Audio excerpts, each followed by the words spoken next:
मैं अपने लोगों से हाथ जोड़ कर अपील करना चाहता हूं, जिस दिन इनके मंदिरों में आप लोग जाना बंद कर देंगे, इनकी धर्म की दुकानें बंद हो जाएंगी। बाबा साहब ने तो ये कहा था, जाओ अपने घर की दीवारों पे लिख दो, आप इस देश के हुक्मरान बनेंगे। हमारे लोगों पे गलती हो गई, हम जय श्री राम, राधे राधे, फलाना फलाना लिखते चले गए। हाँ, मंदिर बिल्कुल आपने सही करा, एक विशेष लोगों के लिए कमाई का अड्डा है। मैं पहले भी कह चुका हूँ इस बात को। अरे मैं तो कह रहा हूँ उसमें मंदिरों में बैकवर्ड समाज की भागीदारी बता दें कि भाई इतने मंदिरों में बैकवर्ड समाज के महंत रहेंगे, इतने मंदिरों में दलित समाज के महंत रहेंगे। या अभी आपको शायद एक मैं उसमें न्यूज़ चैनल के माध्यम से देख रहा था, एक महंत, एक हमारी बैकवर्ड समाज की महिला साध्वी, हाँ साध्वी, वो कथा कर रही थी। उसको बुला करके यहाँ का एक महंत यह कहता है, बड़े ही शर्म की बात है कि तुम नाच गाना कर सकती हो लेकिन कथावाचक नहीं बन सकती। मैं बूझना चाहता हूँ इन दूषित मानसिकता के लोगों से, क्या ये इस ठेकेदार हैं इस देश के? मेरे बाबा साहब डॉक्टर B.R. अम्बेडकर ने इस देश में मुझे पढ़ने का, बोलने का, संपत्ति रखने का, शिक्षा का सारे अधिकार दिए हैं। मनुस्मृति इस बात को कहती है, यदि दलित का बच्चा वेदों का उच्चारण करे, उसकी जीभिया काट दी जाए, इस लोगों को सुनेगा तो उसके कानों में पिघला के शीशा डाल दिया जाए। मैं क्या करूंगा ऐसे हिंदू राष्ट्र का? बाबा साहब डॉक्टर B.R. अम्बेडकर को लोगों ने चेक की तरह इस्तेमाल करना स्टार्ट कर दिया है। बाबा तेरा मिशन अधूरा हुआ, हम करेंगे पूरा। एनीवे कोई भी हो, लेकिन समाज में आके तो बताएं बाबा साहब का मिशन क्या था? क्या समाज की वोट इकट्ठी करके दूसरों को बेचने का मिशन था?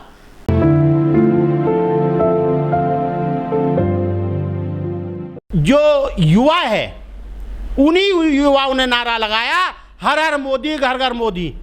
क्या नहीं लगा जी? हर हर मोदी घर घर मोदी। और हमारे देश के प्रधानमंत्री कहते हैं मैं 2 करोड़ पर ईयर रोजगार दूंगा। आज रोजगार 4 साल की, यदि नहीं 4 साल का वादा कर रहे हैं, वो 4 साल का वादा कर रहे हैं। जो आदमी 60 या 70 साल की जिंदगी जिएगा, यह एक सोचने का विषय है। वो 4 साल की जिंदगी में अपना रोजगार पूरा करे और क्या पूर्ति पड़ जाएगी 4 साल के रोजगार से? एक छलावा है। जैसे एक क्या बोलता है वो अमित शाह जी, एक अमित शाह जी का बयान आया था। यह एक उनका एक नया और जुमला आया है जो हमारे इस देश के युवाओं को समझने की ज़रूरत है। 12 लाख रुपए में एक ढंग का मकान नहीं बन पाएगा, एक ढंग की दुकान नहीं बन पाएगी। व्यापार तो बहुत दूर की चीज़ है। जो आज महंगाई का दौर है, इसको समझ लें, इसको जान लें।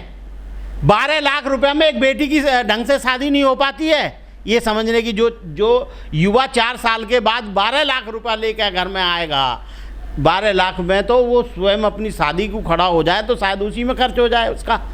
लेकिन उसको सर्टिफिकेट मिलेगा अग्निवीर का? हाँ बिल्कुल मिलेगा।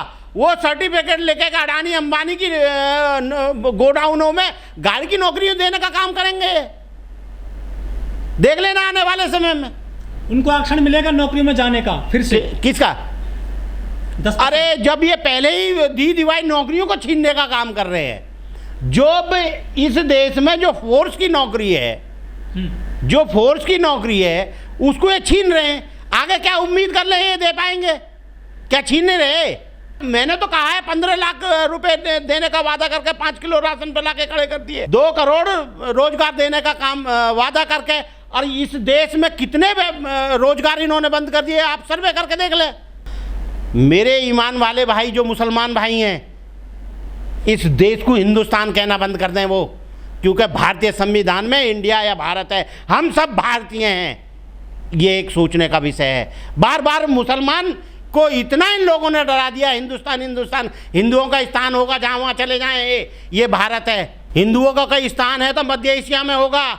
ये इस देश के यहाँ के मूल निवासियों का स्थान है।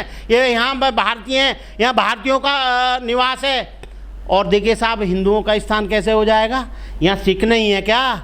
जैन नहीं है क्या? पारसी नहीं है क्या? या अन्य बुद्धिस्ट नहीं है क्या? और हमारे एक बौद्धों पे भी बहुत बड़ी गलती हो रही है। तथागत बुद्ध के मानने वालों से मैं अपील करना चाहूँगा, ये भगवान लगाना छोड़ दें, भगवान बुद्ध।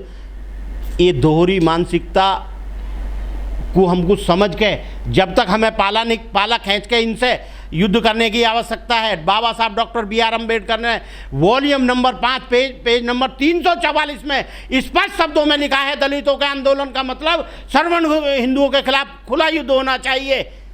फिर बौद्धिस्ट गए थे सुप्रीम कोर्ट, उनको जुर्माना लगा दिया 1 लाख रुपए का। हाँ, बिल्कुल सही कहा आपने। जब दूषित मानसिकता के लोग उस न्याय की कुर्सी पे विराजमान होंगे तो यही काम होगा। 1919 में इसी धर्म के, इसी जाति के लोगों को रोक लगा दी थी मजिस्ट्रेट बनने में अंग्रेजों ने। याद होगा, आप इतिहास उठा के देख लें। क्यों न्याय नहीं कर सकते ये लोग? ये जाके हमें समझने की ज़रूरत है। बीजेपी अखंड भारत बना रही है, आरएसएस भी अखंड भारत तो है, ये केवल यहाँ पे मनुस्मृति का संविधान लगा के इस देश को हिंदू राष्ट्र बनाने की फिराक में है। ये एक सोचने का विषय है जो इस देश में पॉसिबल नहीं है।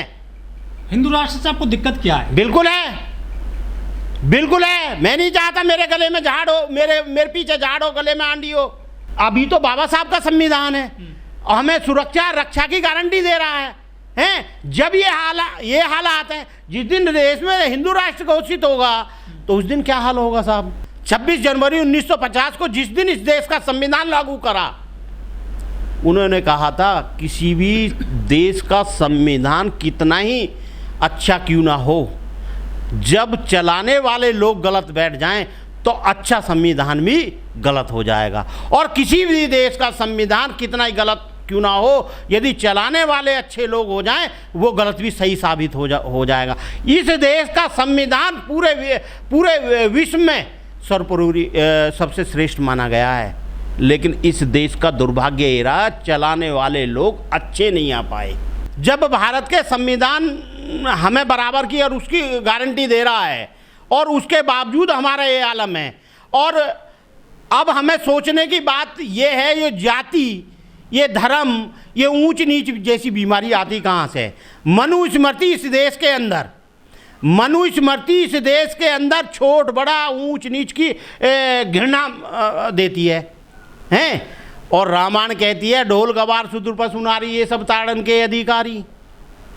तो संविधान में संशोधन की आवश्यकता थी या इन हिंदुओं के धर्म ग्रंथों के में संशोधन की आवश्यकता है? ये एक सोचने का विषय है। जो बाबा साहब डॉक्टर B.R. अम्बेडकर ने मनुस्मृति का अध्ययन क्यों किया? क्योंकि उसमें छूत-छात, भेदभाव, ऊंच नीच जैसी बीमारी भरी हुई थी, इसलिए बाबा साहब डॉक्टर B.R. अम्बेडकर ने मनुस्मृति का अध्ययन किया। यह एक सोचने का विषय है। बाबा साहब डॉक्टर B.R. अम्बेडकर ने 2 वोटों की मांग जो की दलितों के लिए, उसके पीछे की जो यदि हम विश्लेषण करें वो यही था कि भाई जो दलित रिजर्व सीट है उसमें दलित ही उसका चयन करें। अब होता क्या है, जो रिजर्व सीट हैं दलितों को, खास तौर से उनको जो उनकी मानसिक सोच से प्रेरित हों, उनको वो जितवाते हैं। जिस दिन हम इस थ्योरी को समझ लेंगे, इस देश के हुक्मरान बनेंगे, हमें किसी के हाथ फैलाने की जरूरत नहीं बनती। जो इस देश का शासक बनता है उसे कभी मांगने की जरूरत नहीं पड़ेगी और इस देश का हुक्मरान बनते हुए देने लायक बन जाएगा। और देखिए हुआ, उत्तर प्रदेश की में बहन जी की सरकार बनी, क्या कितने उत्पीड़न हो पाए? जब तक हमें ये सोचने का विषय है, ये हमें देखना होगा कि भाई जब तक हम इस देश के हुक्मरान नहीं बनेंगे, यानी कि उससे पहले हम हाथ ही फैलाते रहेंगे।